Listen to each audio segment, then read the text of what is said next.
오늘 주신 말씀 의지해서 추수하는 일꾼들의 자세, 이런 제목으로 말씀을 증거합니다. 여러분, 지혜롭게 산다는 것이 무엇일까요? 지혜롭게 살아간다. 분명히 지혜와 지식은 좀 다른 것 같습니다. 지식은 무엇을 얼마나 많이 또 얼마나 깊이 알고 있느냐와 관계가 있습니다. 하지만 지혜는 어떻게 살아가느냐와 관련이 있는 것 같습니다. 그래서 지식이 많다고 그래서 지혜가 있는 것은 아닌 것 같습니다. 한국에서 어떤 판사분이요, 운전을 하고 가는데 전화가 왔답니다. 여기는 뭐 어딘데 지금 설문조사를 하고 있는데 제가 10가지 질문을 드릴 텐데 이 질문에 대답해 주시면 저 강원도 어디에 있는 좋은 호텔에 숙박권을 보내주겠다고. 이 판사니까 지적으로는 이것 좀 뭐 이상하다 생각은 하는데 자기도 모르게 어느샌가 그 사람이 묻는 질문에 다 대답을 하고 있더라는 거예요. 그래서 10가지 질문에 대답을 다 했더니 이제 직장으로 숙박권을, 호텔 숙박권을 보내주겠다고, 주소를 알려달라 그래서 법원 주소를 알려줬더니 그냥 끊더랍니다. 판사도 속을 수 있는 것이죠. 그래서 지식보다 중요한 것이 지혜인 것 같습니다. 여러분, 우리 그리스도인들이 꼭 가져야 될 지혜가 있다면 그것은 무엇일까요? 그것은 바로 내 모든 삶 속에서 여호와 하나님을 경외하는 것입니다. 잠언 9장 10절 말씀에 여호와를 경외하는 것이 지혜의 근본이요, 거룩하신 자를 아는 것이 명철이니라 라고 했습니다. 어떤 사람이 지혜로운 사람이고 어떤 사람이 명철이 있는 자, 똑똑한 사람인가? 여호와를 경외하는 사람, 하나님을 아는 사람이 지혜롭고 명철한 사람이라고 말씀하신 것이죠. 그러므로 하나님의 뜻을 잘 알고 하나님을 깊이 사랑하며 하나님의 말씀에 순종하며 사는 사람이 지혜로운 사람이고 명철한 사람인 것입니다. 우리와 우리 자녀들이 하나님 앞에서 하나님을 경외하는 지혜로운 사람, 하나님을 잘 아는 명철한 사람이 될 수 있기를 간절히 기도합니다. 오늘 말씀에 보면 예수님께서 뱀처럼 지혜롭고 비둘기처럼 순결하라 하신 말씀이 나옵니다. 여러분, 이 말씀이 무슨 뜻일까요? 많이 들은 말씀인데 정작 이 말씀을 무슨 뜻으로 해주신 것이냐? 뱀처럼 지혜롭고 비둘기처럼 순결하라 할 때에 그 내용이 언뜻 우리에게 잡히지 않습니다. 왜 예수님은 제자들에게 이런 말씀을 해주셨을까요? 오늘 본문이 있는 이 10장의 큰 이 내용을 놓고 보면 예수님께서 추수하는 주인이신 하나님께 추수할 일꾼들을 보내달라고 하신 다음에 12 제자를 부르시고 그들에게 권능을 주시고 그들에게 사도라는 명칭을 하시면서 내보내주시면서 주신 말씀입니다. 오늘 말씀을 통해서 우리가 이 세상을 추수하는 하나님의 일꾼으로 살아갈 때에 어떤 자세로 살아가야 하는지 배우고 순종하는 지혜로운 하나님의 일꾼들이 될 수 있기를 기도합니다. 먼저 10장 앞부분에서 예수님은 추수할 일꾼들로 12 제자를 부르셨습니다. 그리고 그들을 사도라고 부르시면서 내보내셨죠. 그리고 그 사도들을 내보낼 때에 2가지 약속을 주셨습니다. 첫째는 권능을 주셨습니다. 어떤 권능을 주셨죠?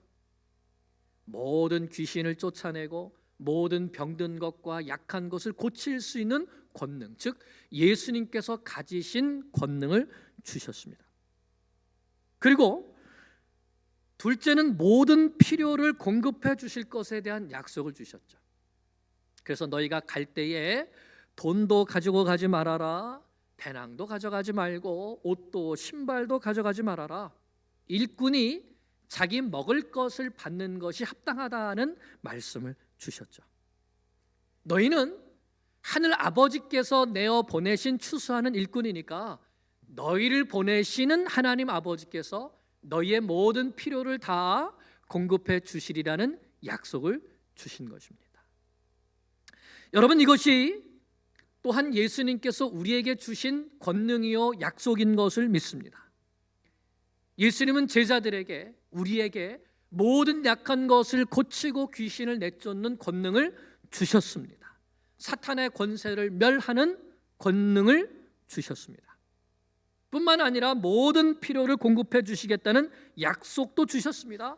볼지어다 내가 세상 끝날까지 너희와 항상 함께 있으리라 약속해 주셨습니다. 그러므로 우리는 추수하는 주인이신 하나님을 믿고 예수님의 이름의 권능, 그 권세를 의지하여서 나가서 복음을 전파하면 되는 것입니다. 이 권능과 은혜가 우리 가운데 있기를 축복합니다. 자, 그런데 여러분, 이것만 알고 나가는 것은 반쪽짜리 진리만 아는 것과 같습니다. 무슨 말씀인가?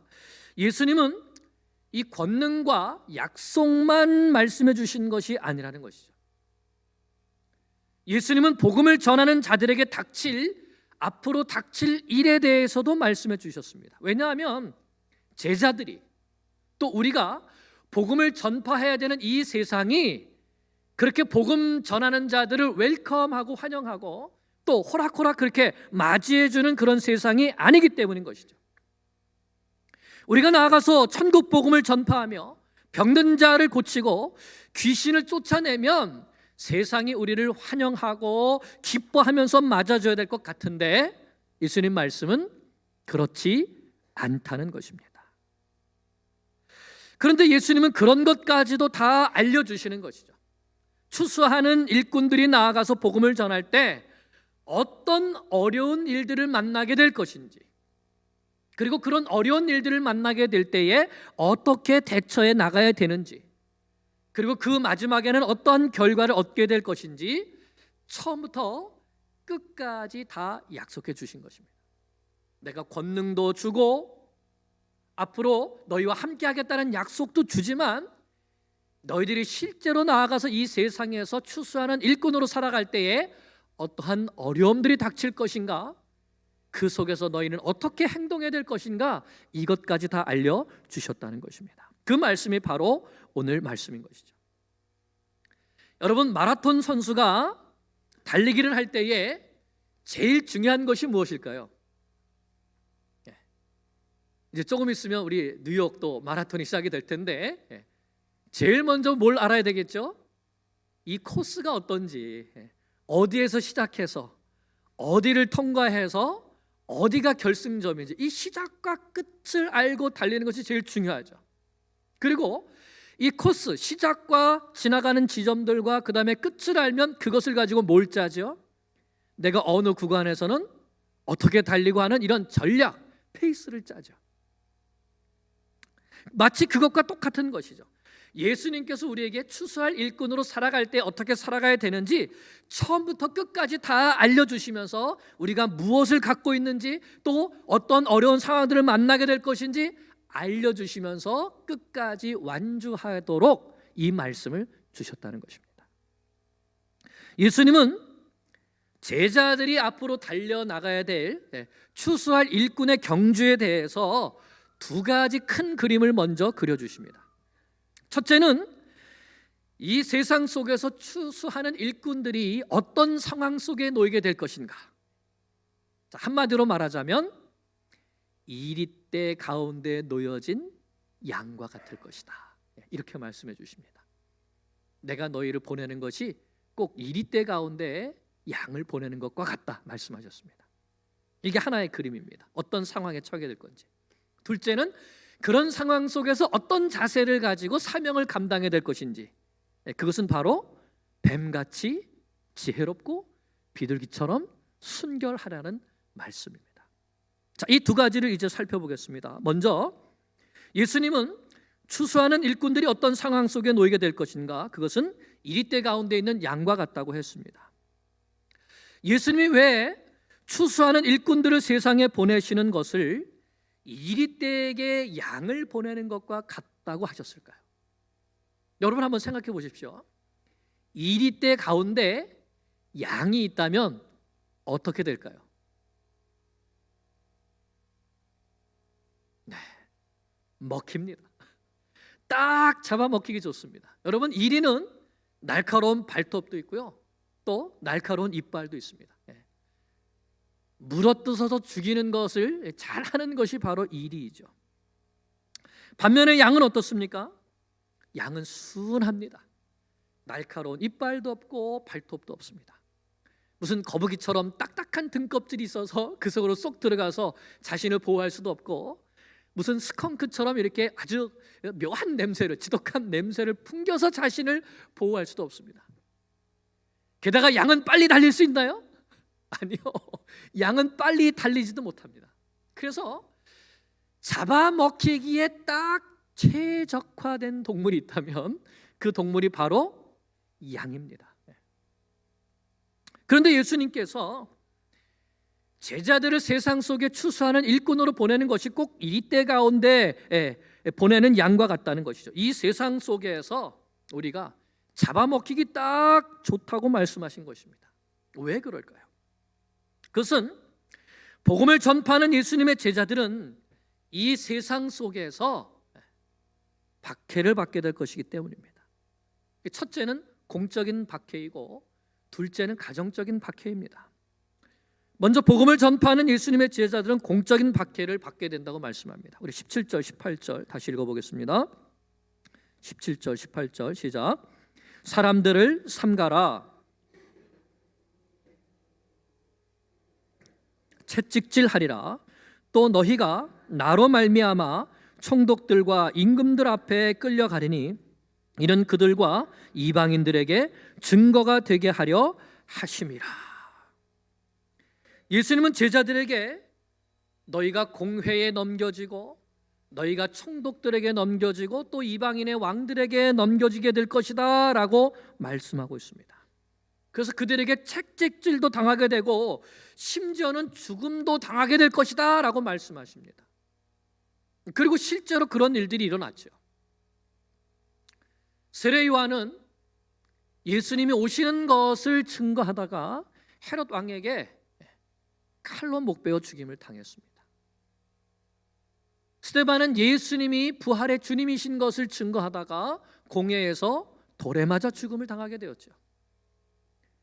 예수님의 12 제자 가운데 한 사람이었던 야고보 사도는 헤롯 왕의 손자인 헤롯 아그리파 1세에게 또 칼로 목을 베어 죽임을 당했습니다. 예수님은 이와 같은 죽음에 이르는 박해에 대해서 여러 번 말씀해 주십니다. 21절에도 보면 장차 형제가 형제를, 아버지가 자식을 죽는 데에 내주며 자식들이 부모를 대적하여 죽게 하리라 말씀합니다. 아버지가 자식에게, 자식이 복음을 전한다고 해서 죽음에 내주고, 자식들이 부모가 복음을 전한다고 해서 부모를 죽음에 내준다는 말씀인 것이죠. 실제로 이런 일들이 기독교의 초기 교회 때에 로마가 기독교를 박해할 때 많이 일어났고요, 예수 그리스도의 복음이 전파되는 곳마다 이런 일들이 계속 일어났고 또한 앞으로도 일어나게 될 것입니다. 28절을 보면 몸은 죽여도 영혼은 능히 죽이지 못하는 자들을 두려워하지 말고, 그러니까 어떻게 한다는 것이죠? 이 말씀은 세상의 권세자들이 예수님의 복음을 증거하는 사람들의 몸을 죽일 것이다 하는 말씀입니다. 더 나아가서 39절에서는 예수님께서 나를 위하여 목숨을 버리라고까지 말씀하시죠. 자기 목숨을 얻는 자는 잃을 것이요 나를 위하여 자기 목숨을 잃는 자는 얻으리라. 나를 위해서 목숨을 버리라 하는 말씀입니다. 자, 두렵지 않습니까? 그런데 예수님은 제자들을 내보내시면서 공개적으로 박해해서 너희를 죽음에 이르게 할 자들이 있을 것이고, 또 가정 속에서도 너희를 죽음으로 내던질 그런 사람들이 있을 것이다. 너희 앞에 분명히 죽음까지 이르는 핍박이 있다. 그러니까 무엇을 각오하라? 죽음까지도 각오하라. 매 맞는 것도 각오해라. 그래야 너희가 나의 증인이 될 수 있다라고 분명히 말씀해 주십니다. 둘째는 가정적인 박해를 말씀해 주시죠. 좀 전에 보았지만 21절에서 형제가 형제를 내어주고 아버지가 자식을, 자식들이 부모를 내어준다고 했습니다. 35절 36절을 보겠습니다. 35절 36절 내가 온 것은 사람이 그 아버지와 딸이 어머니와 며느리가 시어머니와 불화하게 하려 함이니 사람의 원수가 자기 집안 식구리라. 가정에서 예수님 때문에 집안 식구들이 서로 뭐가 된다고요? 원수가 된다고 했습니다. 왜 그럴까요? 예수님 때문에, 복음 때문에 원수가 되는 것이죠. 내가 예수 믿기 전까지는 우리 집안이 사이가 좋았는데, 가족끼리 사이가 좋고 화목했었는데, 내가 예수 믿고 나서 내 삶이 바뀌고 내가 예수님을 증거하기 때문에 가족들이 나를 누구처럼? 원수처럼 여기게 된다는 것입니다. 그래서 시댁은 불교인데 예수 믿는 며느리가 집에 들어왔습니다. 그러니 어떻게 했습니까? 남편과 자식들을, 자녀들을 절에 보냈겠습니까? 안 보내겠습니까? 안 보내죠. 종갓집 맏며느리가 들어왔는데 예수 믿는 며느리가 들어왔어요. 1년에 몇 차례씩 제사를 지내야 되는데 제사 지낸다고 합니까? 안 합니까? 안 지낸다고 하죠. 그러니 원수가 될 수밖에 없는 것이죠.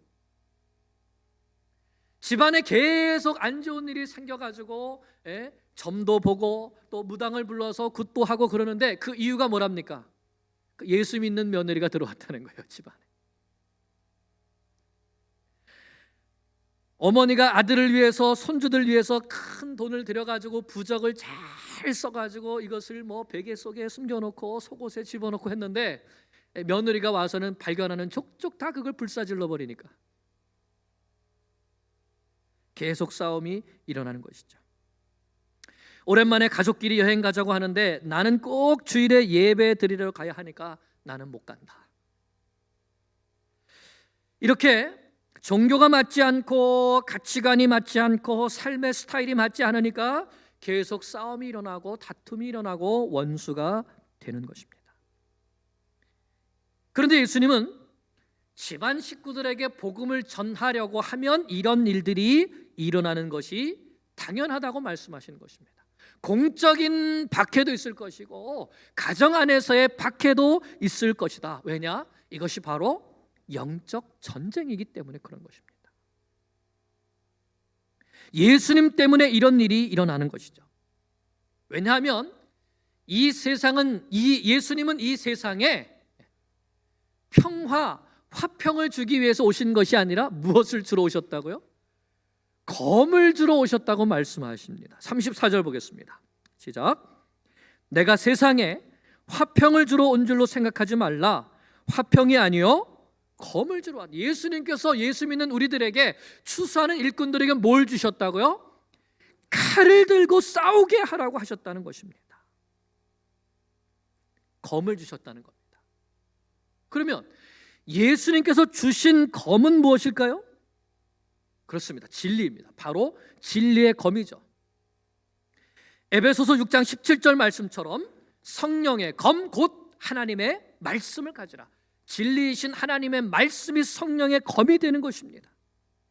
히브리서 4장 12절 말씀에 하나님의 말씀은 살아있고 활력이 있어 좌우의 날선 어떤 검보다 예리하며, 하나님의 말씀이 비진리를 잘라내고 거짓을 잘라내는 좌우의 날선 검이라는 말씀인 것이죠. 예수님은 태초부터 계셨던 말씀이십니다. 이 말씀이 육신이 되어 이 땅에 오신 분이 예수님이시죠. 그러므로 예수님은 이 땅에 무엇을 가지고 오셨습니까? 말씀, 진리의 말씀을 가지고 오셨습니다. 그리고 이 진리를 세상 속에 던지셨습니다. 그러므로 이 진리를 받은 예수님의 제자들이 이 진리를 붙들고 나아가서 이 진리를 선포할 때에 거짓에 속한 자들이 진리에 속한 자들을 핍박하고 박해하는 것은 당연하고, 그래서 원수가 되는 것이죠. 거짓에 속한 우상 숭배자들이 우상은 거짓이다, 가짜다라고 진리를 선포할 때에 맞서 싸우게 되는 것이고, 거짓에 속한 총독과 관원들이, 거짓에 속한 가족들이 미워하고 박해하는 것입니다. 그럼에도 불구하고 예수님은 제자들에게 이 진리의 말씀, 생명의 말씀을 가지고 세상 속으로 나아가라고 하신 것입니다. 왜냐하면 빛이 와야 어둠이 물러가고, 진리가 선포되어야지 거짓이 쫓겨가기 때문입니다. 생명이 와야 죽음이 물러가는 것이고, 예수 이름의 권세가, 예수의 이름이 선포되어야 사탄의 권세가 물러가기 때문인 것입니다. 내가 너희를 보내는 것이 이리떼 속에 양을 보내는 것과 같다. 그들은 너희를 물어뜯고 너희를 박해할 것이다. 심지어는 죽이기까지 할 것이다. 그럼에도 불구하고 가라. 가서 진리를 선포하고 너희가 생명의 복음을 선포해야 거짓이 물러가고 사탄의 권세가 물러가고 하나님의 나라가 임하기 때문이다. 이런 박해가 있다는 것을, 이런 도전이 있다는 것을 알고 너희들은 가라. 이것이 바로 예수님의 마음인 것입니다. 우리가 예수님의 마음을 잘 알고 진리의 빛을, 생명의 빛을 이 세상 가운데 밝히는 예수님의 제자들, 추수하는 일꾼들 될 수 있기를 축복합니다. 아멘. 둘째는, 그러면 이런 박해가 이제 있게 될 것인데, 이런 박해 속에서 추수하는 일꾼들은 어떠한 자세로 사명을 감당해야 되는가입니다. 그것은 뱀같이 지혜롭고 비둘기처럼 순결하라 하는 것입니다. 뱀같이 지혜롭다, 이게 사실은 성경에서 뱀이 지혜로운 동물로 나옵니다.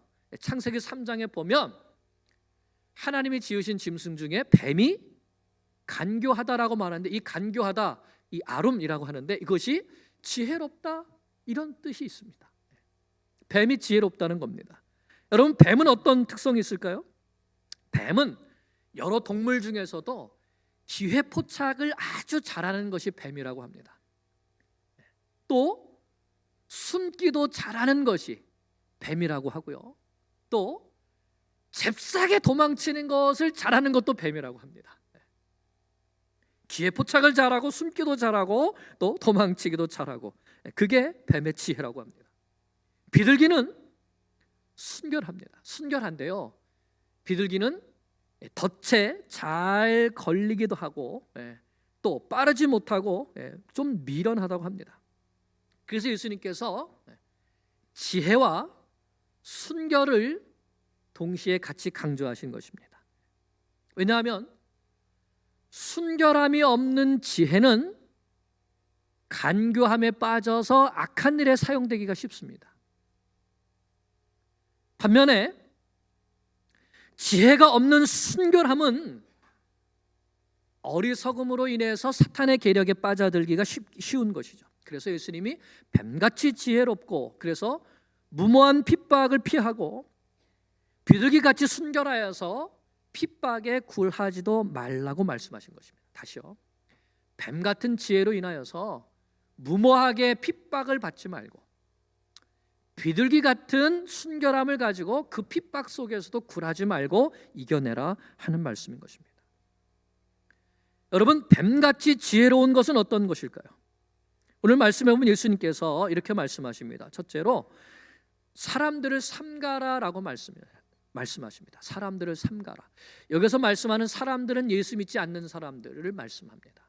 삼가라는 것은 쉽게 말하면 마음을 지키라는 것입니다. 그들 무리로부터 떨어져서 마음을 지키라. 그러니까 이 말씀은 추수하는 일꾼들이 세상 속으로 들어가서 그들 가운데 살면서 복음을 전파해야 되는데, 그 세상을 본받지는 말아라 하는 말씀인 것이죠. 이것이 복음 전파의 지혜입니다. 세상 속에서 빛과 소금으로 살아가는 것이죠. 둘째는 이 동네에서 박해를 당하면 저 동네로 피하라고 하셨습니다. 자, 23절 시작.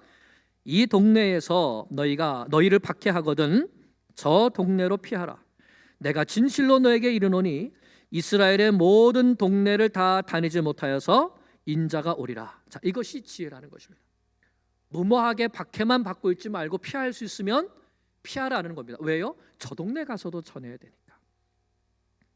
셋째는 마지막 결과가 어떨 것인가를 알고 행동하는 것이 지혜입니다. 예수님은 그런 박해가 있지만, 그럴 때 이리저리 피해가지만, 그러나 끝까지 견디면서 복음을 증거하는 사람은 구원을 얻으리라 말씀하십니다. 또한 우리가 결국에는 하나님의 심판대 앞에 설 것인데, 우리가 예수님을 시인했다면 예수님도 우리를 시인해 주실 것이고, 우리가 예수님을 부인했다면 예수님도 우리를 부인할 것이라고 말씀해 주시죠. 부인하지 말라는 겁니다. 그러므로 자기 십자가를 지고 예수님을 따르는 자가, 예수님을 위하여 자기 목숨을 잃어버리는 자가 영생을 얻을 것이라고 약속해 주셨습니다. 그러니까 이 세상에서 박해를 받다가 죽으면 그것으로 끝이 아니라 마지막 심판날이 있고, 그 심판날에 내가 너를 인정하고 너를 영생으로 인도해 주겠다라는 약속을 주신 것이죠. 그러므로 어떤 사람이 지혜로운 사람입니까? 이 세상에 살지만 세상을 본받지 않고 박해가 올 때에 할 수 있으면 피하고, 그러나 끝까지 예수님을 부인하지 않고 전파하는 사람이 지혜로운 사람입니다. 마지막으로 비둘기같이 순결한 것은 무엇인가? 그것은 핍박을 당하지만 끝까지 예수님을 부인하지 않고 믿음을 지키는 사람인 것입니다. 비둘기같이 순결하기 위해서는 어떻게 해야 되느냐? 첫째로 예수님은 핍박자들을 두려워하지 말라고 하십니다. 사람들이 너희를 박해할 때에 그거 두려워하지 말아라. 왜 배교하게 되죠? 두려워하기 때문에, 무서워하기 때문에. 무엇을요?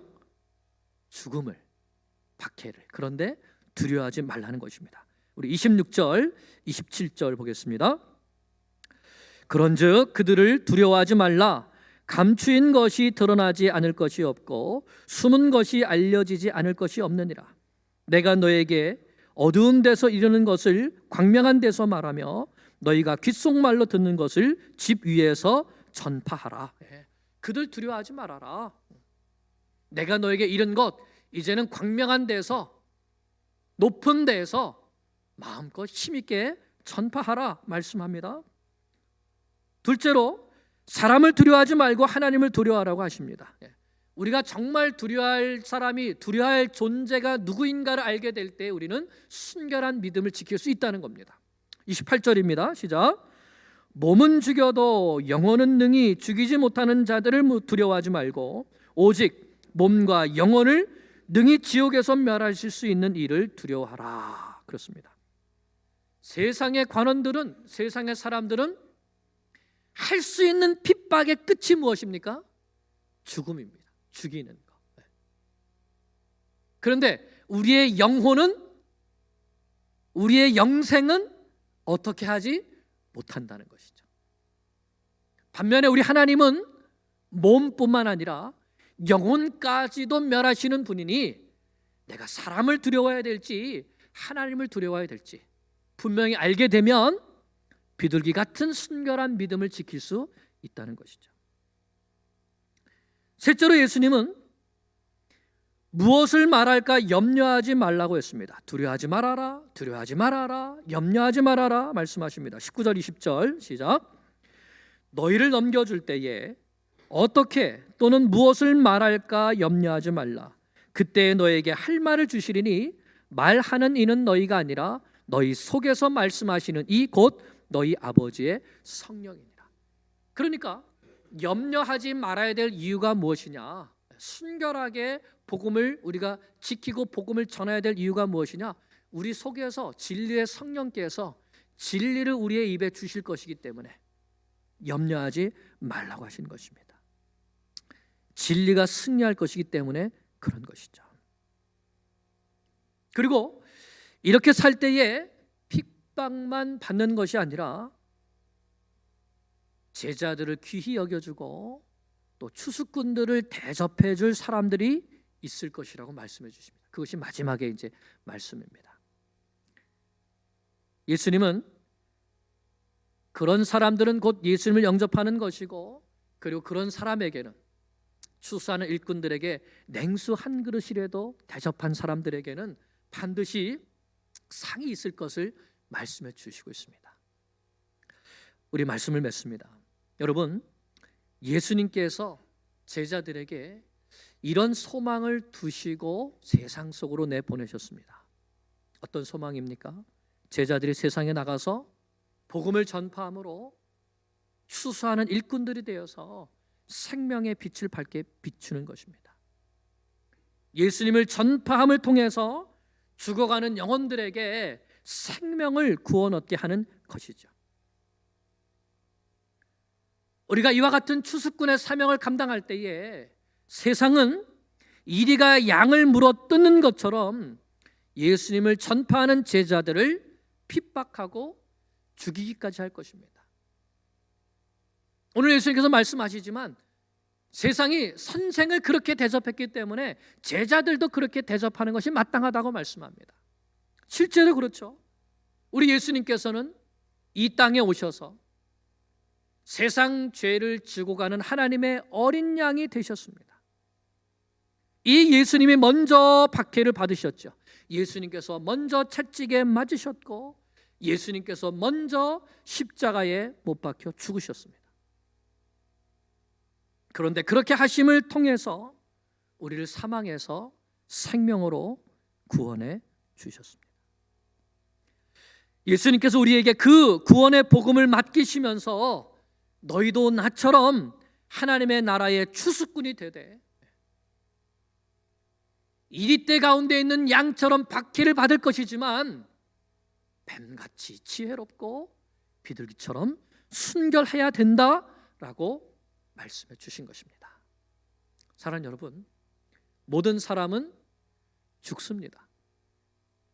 죽습니다. 여러분, 죽음이 두려우신 분이 계십니까? 정말로 예수 그리스도께서 그 마음속에 들어와 계신 분은 죽음이 두렵지 않습니다. 죽음을 두려워하지 않고 이 세상을 어떻게 살아갈 것인가 이것을 고민하게 되죠. 다시 말하면 나는 무엇을 하다가 죽을 것인가? 무엇을 하다가 하나님 앞에, 무엇을 하다가 예수님 앞에 설 것인가? 이것을 생각하면서 살아가는 사람이 지혜로운 사람인 것입니다. 이스라엘의 광야 백성들, 광야에서 방황하다가 먹다 죽었죠. 그런 인생이 될 것인가? 아니면 예수님의 제자들처럼, 사도들처럼, 우리의 믿음의 선조들처럼 복음을 전하다가 하나님 앞에 서게 될 것인가?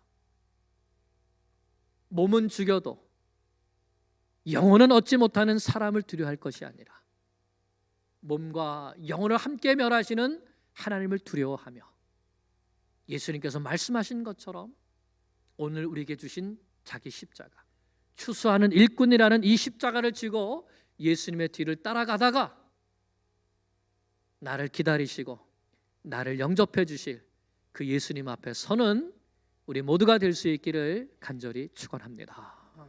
기도드리겠습니다.